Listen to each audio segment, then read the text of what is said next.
2025 고합 1637호 사건 시작하도록 하겠습니다. 이 재판은 윤석열 전 대통령 등에 의한 내란 외환 행위의 진상규명을 위한 특별검사 임명 등에 관한 법률에 따라 재판을 중계 속기 녹음합니다. 강희구 피고인 출석하셨습니까? 네. 네. 그리고 특검 측에서 출석하신 분 성함 말씀해 주시기 바랍니다.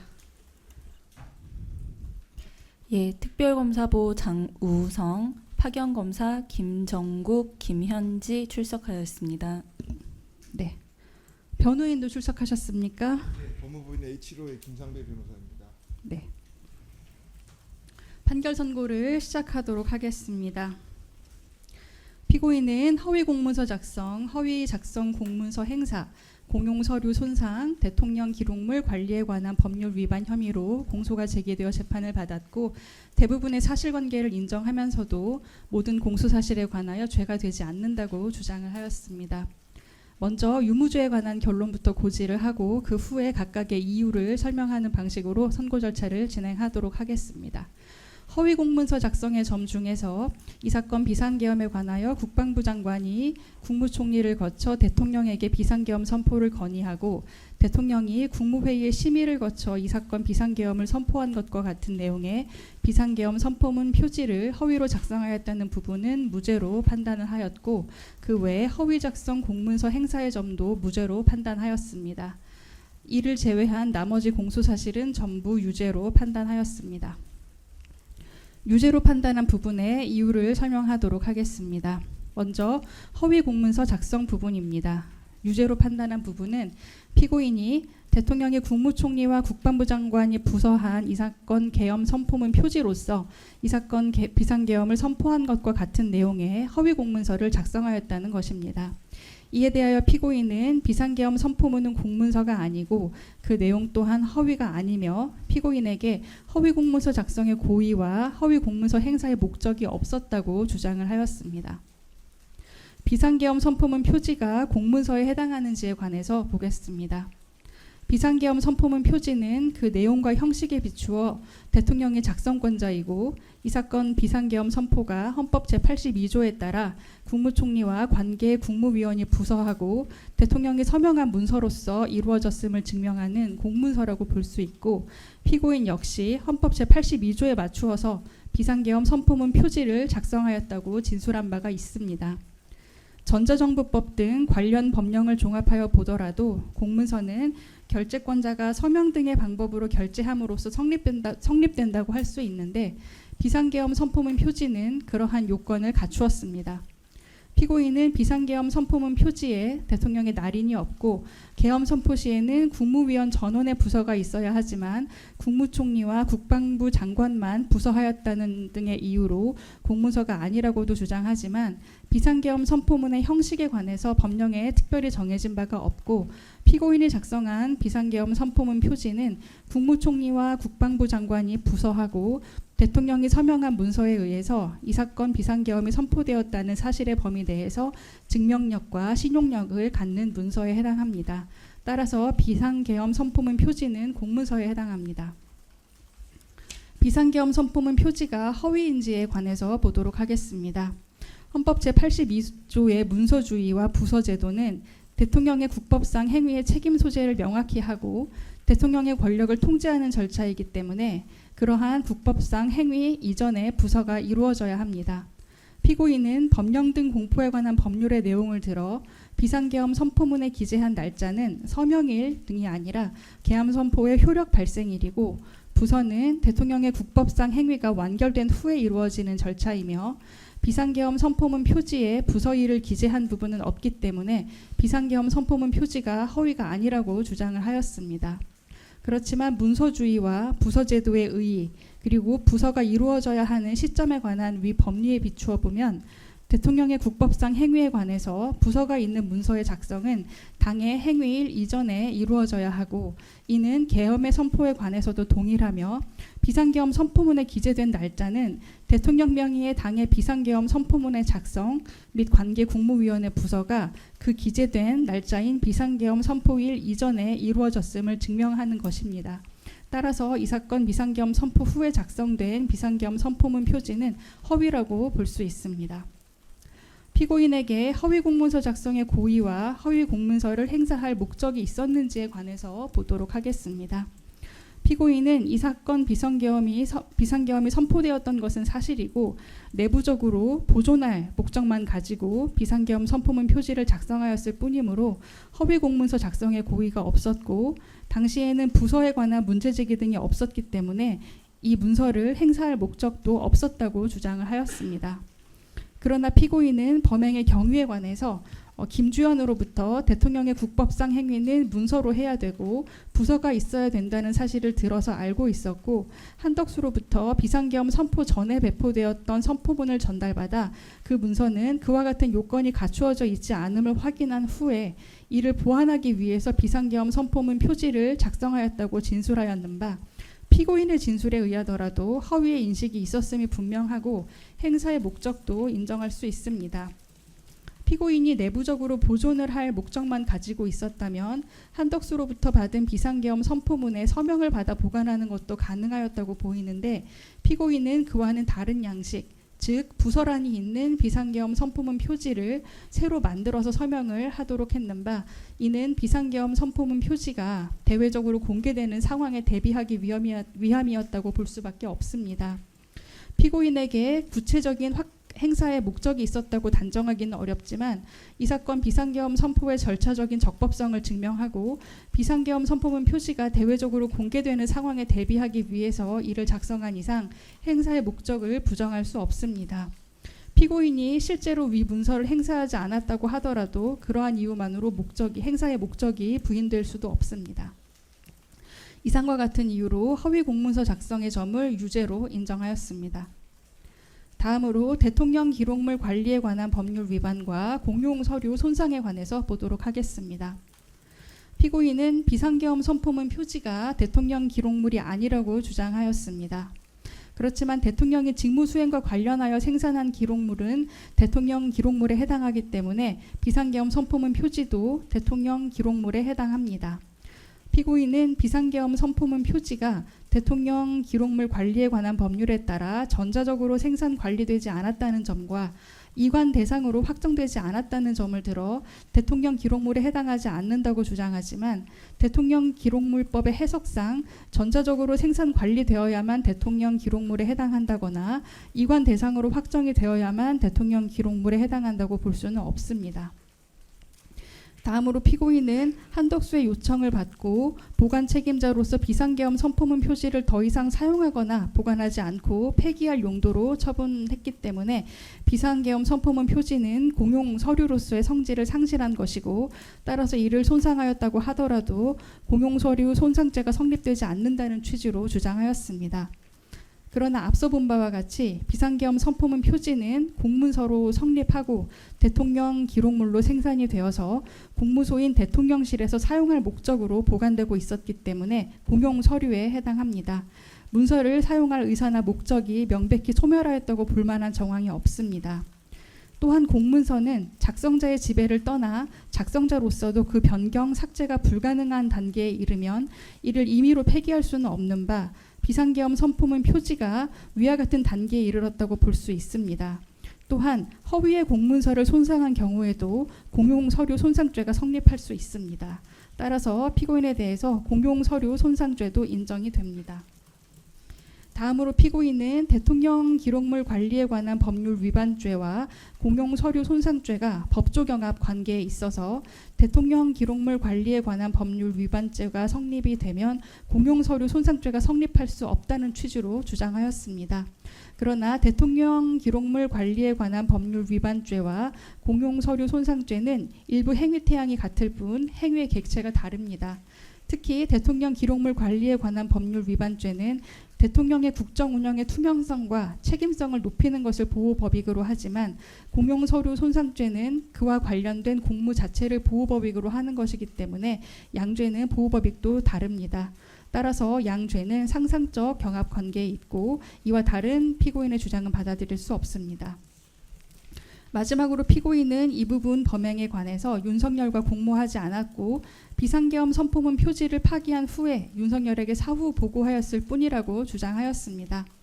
그러나 피고인이 헌법재판소에 제출하기 위해서 작성한 진술서에는 윤석열의 승인을 받아 비상계엄 선포문 표지를 폐기하였다는 내용이 기재가 되어 있고 2025년 2월 25일 검찰에 출석하여서도 같은 취지로 진술하였는데 승인의 과정에 관하여도 윤석열이 사후에 했다는 것이 무슨 잘못이냐, 어떤 행위에 있어 사후에 할 수도 있지, 총리의 뜻이 그렇다면 그렇게 하라 라고 말했다는 매우 구체적인 정황에 관한 진술을 하였습니다.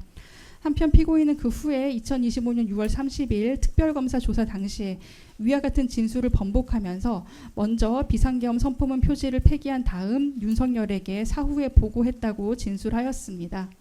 그러나 대통령이 서명한 문서를 대통령의 승인 없이 폐기하였다는 주장은 그 자체로 믿기 어려운 주장일 뿐 아니라 주장하는 바와 같은 사실이 있었음에도 앞서 본 진술서를 작성하고 그런 진술을 하였다는 것도 납득하기가 어렵습니다.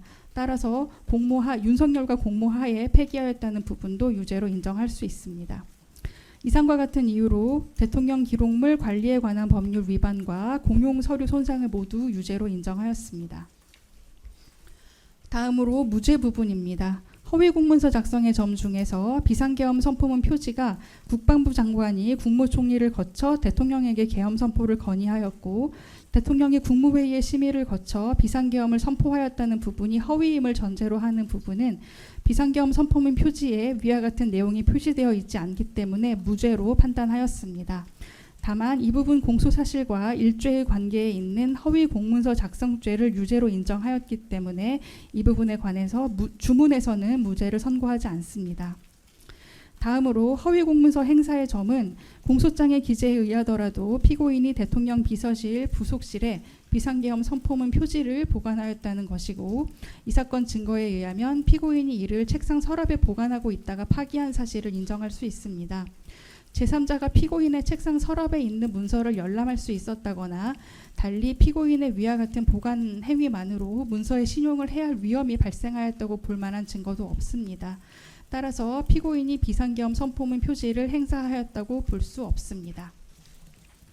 유죄로 인정한 부분의 양형 이유를 설명함에 앞서서 피고인의 변호인이 했던 법률상 감면 주장에 관한 판단도 설명을 하도록 하겠습니다.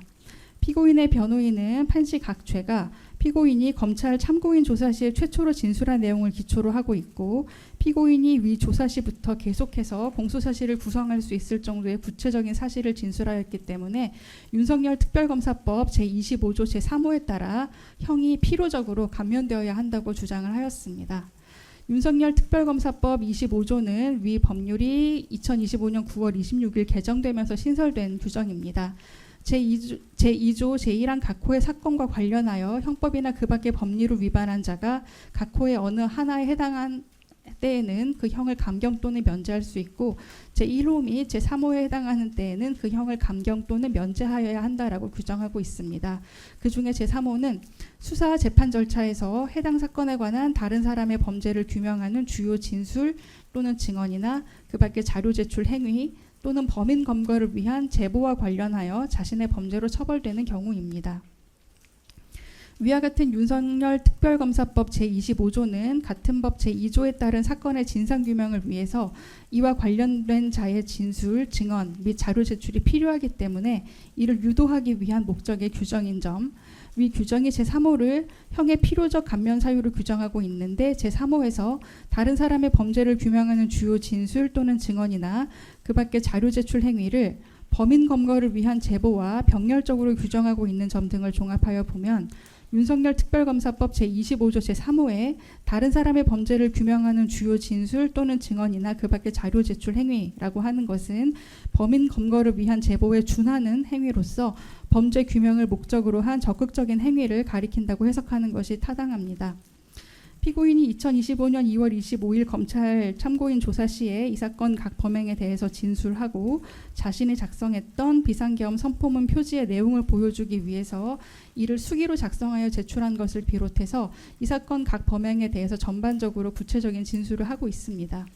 그러나 피고인이 공범인 윤석열, 한덕수 및 김용현의 범죄를 규명하기 위해서 위와 같은 진술을 하고 자료를 제출한 것이라고는 보이지 않는 점, 피고인은 수사 단계에서 윤석열에게 비상계엄 선포문 표지의 폐기 사실을 보고하였는지에 대한 진술을 번복하였고 이 사건 공판 과정에서 범행을 전부 부인하고 있는 점 등을 고려할 때 피고인이 윤석열 특별검사법 제25조 제3호의 필요적 감면 사유에 해당한다고 볼 수 없다라고 판단하였습니다. 다음으로 유죄 부분의 양형 이유를 설명하도록 하겠습니다. 피고인은 대통령을 지근거리에서 보좌하는 1급 상당의 고위공무원인 대통령 비서실 부속실장으로서 대통령의 직무 수행을 올바르게 보좌하여야 합니다. 그럼에도 불구하고 피고인은 이 사건 비상계엄 선포가 위법이라는 문제 제기가 지속되고 있고 대통령에 대한 탄핵소추안이 발의된 엄중한 상황에서 이 사건 비상계엄 선포가 대통령이 서명하고 국무총리 및 관계 국무위원회 부서가 이루어진 문서로서 이루어지지 않았다는 절차적 하자를 인지한 후에 이를 은폐하기 위해서 당초 배포되었던 비상계엄 선포문에는 존재하지 않던 국무총리와 국방부 장관의 부서란을 추가한 비상계엄 선포문 표지의 형식을 새롭게 작성하고 한덕수, 김용현 및 윤석열의 서명을 받음으로써 허위 공문서를 작성하였습니다. 또한 피고인은 한덕수로부터 비상계엄 선포문 표지를 폐기하여 달라는 요청을 받고 윤석열에 보고한 후 대통령 기록물이자 공용 서류인 위 문서를 무단으로 폐기하였습니다. 피고인은 윤석열 등의 사전 지시가 없었음에도 비상계엄 선포문 표지의 형식을 작성하고 윤석열, 한덕수 및 김용영의 서명을 받은 것을 비롯해서 이 사건 각 범행의 주요한 실행 행위를 담당하였습니다. 피고인의 지위, 이 사건 각 범행의 경위와 내용 및 피고인의 역할 등에 비추어 볼 때 피고인의 죄책이 무겁습니다. 다만 피고인은 이 사건 각 범행의 사실관계를 대체로 인정하고 있습니다. 피고인이 비상계엄 선포문 표지를 작성할 당시 대통령 탄핵 심판 및 수사 재판 절차에 위 문서를 제출하겠다는 적극적이고 확정적인 의사가 있었다고는 단정하기가 어렵고 실제 피고인은 위 문서를 자신의 사무실 책상 서랍에 보관하였을 뿐 행사하지 않았으며 자신의 이익을 위해서 비상계엄 선포문 표지를 작성하였다고는 보이지 않습니다. 피고인은 비상계엄 선포문 표지를 폐기하면서 관련 법령에 따른 절차를 거치지는 않았지만 부석권자인 한덕수의 폐기 요청을 받아 작성권자인 윤석열의 승인 하에 위 문서를 폐기하였습니다. 피고인은 2025년 2월 25일 검찰 참고인 조사 시 수사기관이 질문하지 않았음에도 이 사건 각 범행의 사실관계에 대해서 진술하고 자신이 작성하였던 비상계엄 선포문 표지를 수기로 재현하여 제출하였는 바 위와 같은 피고인의 행위가 수사기관이 이 사건 각 범행을 파악하는 데 도움이 된 측면이 있고 윤석열에게 위 문서를 폐기한다는 사실을 보고하였는지에 대한 부분 이외에는 수사기관에서부터 이 법정에 이르기까지 대체적으로 일관되게 사실관계를 진술하고 있습니다. 피고인에게 범죄 전력이 없습니다. 위와 같은 피고인에게 불리한 정상과 유리한 정상, 그 밖에 피고인의 연령, 성행, 환경, 범행의 동기, 수단과 결과, 범행 후의 정황 등 이 사건 기록과 변론에 나타난 여러 양형 조건들을 종합적으로 참작하여 주문과 같이 형을 정했습니다. 주문을 낭독하도록 하겠습니다. 피고인 일어서 주시기 바랍니다.